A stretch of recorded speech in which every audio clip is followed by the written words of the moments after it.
হচ্ছে আমি recursion use করব না, স্ট্যাক ইউজ করে কুইকশর্ট করতে হবে। কুইকশর্ট করতে হবে ইউজিং স্ট্যাক, স্ট্যাক ইউজ করে কুইকশর্ট করতে হবে। তাহলে সব কিছু সেম থাকবে, জাস্ট আমি রিকারশন কল করতে পারবো না। এই ফাংশনটা সেম থাকবে, পার্টিশনের ফাংশনটা সেম থাকবে। তাহলে পার্টিশনটাকে আমরা সেম রেখে দিয়ে জাস্ট রিকারশন কল করব না। রিকারশন কল না করেই আমাকে দেখাতে হবে যে এটা কুইকশর্ট কাজ করে। আমার এই কিউএস ফাংশনটা এবার কাজে লাগবে। হ্যাঁ, ফাইন। আচ্ছা, এই কিউএস ফাংশনের মাঝখানে পার্টিশন তো এটার কাজ করে রাখবে। আমি জাস্ট রিকারশনটা ইউজ করবো না, এই রিকারশন ইউজ করবো না। রিকারশন ইউজ না করে আমি স্ট্যাকের মাঝখানে এর লাস্ট ইন্ডেক্স ফার্স্ট ইন্ডেক্সটা রেখে দিব। তাহলে ইন্ট, আচ্ছা স্ট্যাকের প্রথমের টপ কোথায় থেকে -1, তাহলে স্ট্যাককে আগে প্লাস প্লাস করি, তারপর টপকে এক বাড়াই দিলাম, অর্থাৎ 0 নাম্বার ইন্ডেক্সের মাঝখানে আমি কী লিখবো, লোকে রেখে দিব। আর স্ট্যাক প্লাস প্লাস টপ এর মাঝখানে আমি এইচকে রেখে দিই। অর্থাৎ এটা যদি স্ট্যাক হয়ে থাকে, নিচে কি আছে, নিচে এল থাকবে আর উপরে এইচ থাকবে, এইটা। এরপর আমরা একটা লুপ চালাবো, যদি স্ট্যাক খালি হয়ে যায়, অর্থাৎ টপ যদি 1 না হয় ততক্ষণ পর্যন্ত লুপ চলবে। লুপের ভিতরে আমি কি করব, সরি এটা এখানে হবে না,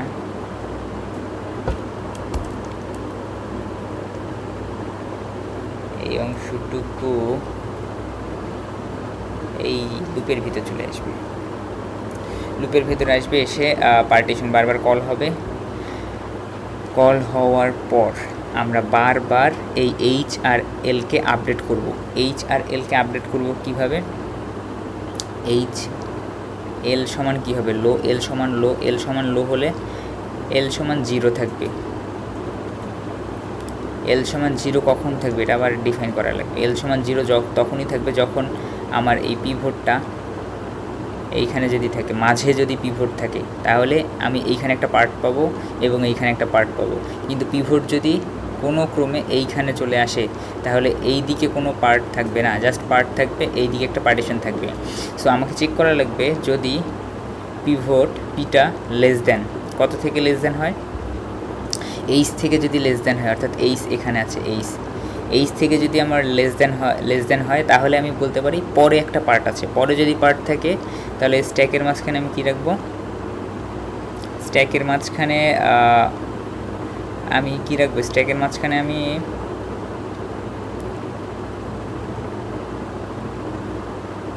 স্ট্যাকের মাঝখানে যে টপ থাকবে, টপকে আগে প্লাস প্লাস করে দিই, plus plus plus plus top, টপের মাঝখানে আমি রেখে দিব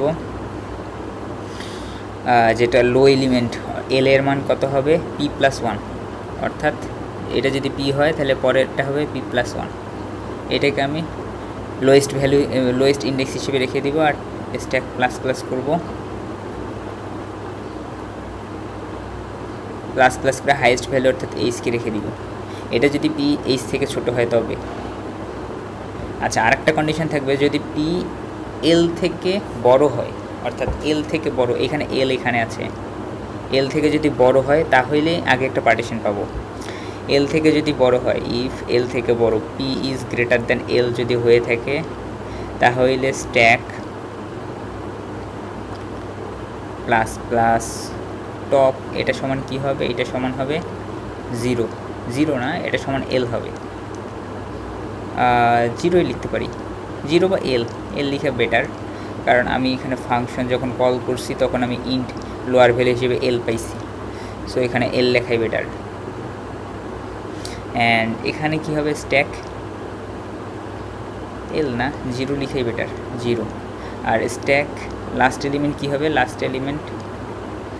এলিমেন্ট হবে p-1, এইভাবে চলবে। আচ্ছা, এইবার প্রথমে এইখানে যে এল ধরলাম, এই এলটা কি হবে এবং এইচটা কি হবে। প্রথম এলটা হবে একবার পপ করলে যে এলিমেন্টটা পাবো সেই এলিমেন্টটা হবে এইচ, একবার পপ করলে এইচ পাবো, পিওপি পপ করলে এইচ পাবো, দ্বিতীয়বার পপ করলে এল পাবো, পিওপি পপ। তাহলে প্রথমবার পপ করলে আমি কি পাচ্ছি, প্রথমবার পপ করলে আমি এল পাচ্ছি, অর্থাৎ প্রথমবার পপ করার জন্য আমি একটা ইন্টেজার হিসেবে টি ইকুয়াল টু পপ করি, পপ করলাম, পপ করলে কি পাবো, প্রথমবার পপ করলে এইচ পাবো, এইচ তাহলে এখানে টি রাখবো, আর দ্বিতীয়বার পপ করলে ধরে ই পাবো, পপ করলাম, পপ করে আমি কি পাবো, দ্বিতীয়বার পপ করলে এল পাবো, এই এল। সো এই এলকে আমি ই এর মাঝখানে রাখলাম, এলকে আমি ই এর মাঝখানে রাখলাম, কারণ এল আর এল তো বারবার চেঞ্জ হচ্ছে, এই জন্য আমি সরি এল বারবার চেঞ্জ হচ্ছে না, এল তো কনস্ট্যান্ট, তাহলে আমরা এলকে রাখতে পারবো না, এই জন্য দ্বিতীয়বার পপ করলে ই পাই, ইকে রেখে দেবো। তো এটা হলো বেসিক। প্রথমে আমি কী করবো, স্ট্যাক আমি এল নিব, অর্থাৎ কুইক সর্টের মাঝখানে যে অ্যারে পাঠানো হবে পুরো অ্যারের ফার্স্ট ইন্ডেক্স এটা লাস্ট ইন্ডেক্স, ফার্স্ট ইন্ডেক্সকে আমি স্ট্যাকে প্রথমে আমি ফার্স্ট ইন্ডেক্সকে রাখবো, অর্থাৎ একদম বটমে আমি ফার্স্ট ইন্ডেক্সকে আর টপের মাঝখানে আমি লাস্ট ইন্ডেক্সকে রাখলাম, এই যে লাস্ট ইন্ডেক্সকে রাখলাম। তো এরপর কি করব, হোয়াইল লুপ চালাবো, যতক্ষণ না পর্যন্ত স্ট্যাক খালি হচ্ছে ততক্ষণ লুপ চলতে থাকবে। তো ইন্টেজার টি এর মাঝখানে আমি পপ করব, পপ করলে কারে পাচ্ছি, পপ করলে এইচকে পাচ্ছি, টি এর মাঝখানে এইচকে অর্থাৎ হায়ার এলিমেন্ট বা লাস্ট এলিমেন্ট, আর ই এর মাঝখানে আমি আবার দ্বিতীয়বার পপ করলে এল বা লোয়ার এলিমেন্টকে পাচ্ছি, অর্থাৎ ফার্স্ট এলিমেন্টকে পাচ্ছি। তো পার্সিয়ান ফাংশনে যে পার্সিয়ান ফাংশনকে আমি যদি কল করি, কল করার জন্য আমাকে কি দিতে হবে, অ্যারে দিতে হবে, তারপরে ফার্স্ট এলিমেন্ট দিতে হবে, অর্থাৎ দ্বিতীয়বার পপ করার পর যা পাইছি তারপর লাস্ট এলিমেন্ট দিতে হবে, টি এর মাঝখানে রাখছি প্রথমবার পপ করার পর যা হাইয়েস্ট এলিমেন্ট সেটা। তো আমার দুইটা পার্টে ভাগ হবে, যদি এল পি থেকে ছোট হয়, এল পি থেকে যদি ছোট হয় তাহলে প্রথমে একটা ভাগ থাকবে, এবং এল যদি এইচ যদি পি থেকে বড় হয় তাহলে আমার দ্বিতীয় আরেকটা পার্ট থাকবে। তো এই দুইটা পার্টের কাজটা আমরা এখন দেখব। এখানে যদি আমার কি হয়, পি যদি এইচ থেকে ছোট হয়, পি যদি এইচ থেকে ছোট হয়, এই যে পিটা এইচ থেকে ছোটো কিনা, হ্যাঁ ছোটো হলে আমার এখানে লোয়ার ইন্ডেক্স কত হবে, P plus one lower index, সেই পি প্লাস ওয়ানকে আমি প্রথমবার রাখতেছি, অর্থাৎ লোয়ার ইন্ডেক্সকে প্রথমবার রাখা লাগে আর হায়ার ইন্ডেক্সকে দ্বিতীয়বার রাখা লাগে। আবার যদি এল থেকে বড় হয়, অর্থাৎ লোয়ার এলিমেন্ট থেকে লোয়ার ইন্ডেক্স থেকে যদি পি বড় হয় তাহলে আমি কী করতেছি, স্ট্যাকের প্রথমে আমি জিরোকে রাখবো, জিরোকে কারণ প্রথম ইন্ডেক্স তো জিরো, আর পরে আমি কাকে রাখবো, পি মাইনাস ওয়ান, অর্থাৎ পি এর আগে কী আছে, পি মাইনাস ওয়ান আছে, তো এই দুইটা একটা পার্ট হবে। এভাবে লুপ চলতে থাকবে, লুপ চলতে চলতে শেষ মুহূর্তে, অর্থাৎ যখন আমার পিভট দেখা যাচ্ছে যে পিভট আর পি সমান সমান এল হবে এবং পি সমান সমান এইচ হবে, তখনই আমার এখানে কোনো কন্ডিশন নাই, অর্থাৎ লুপ ভেঙে যাবে। এই কন্ডিশনটা যখনই আসবে তখন লুপ ভেঙে যাবে, অর্থাৎ পি এক সময় না এক সময় এল আর এইচ দুইটার কাছাকাছি চলে আসবে, অর্থাৎ এইচ আর এল এমন একটা জায়গায় আসবে, এইচ এল পি তিনটে একই জিনিস হয়ে গেছে, তখন দেখা যাবে যে আমার লুপ শেষ হয়ে যাবে, ভেঙে যাবে। তো এটাই।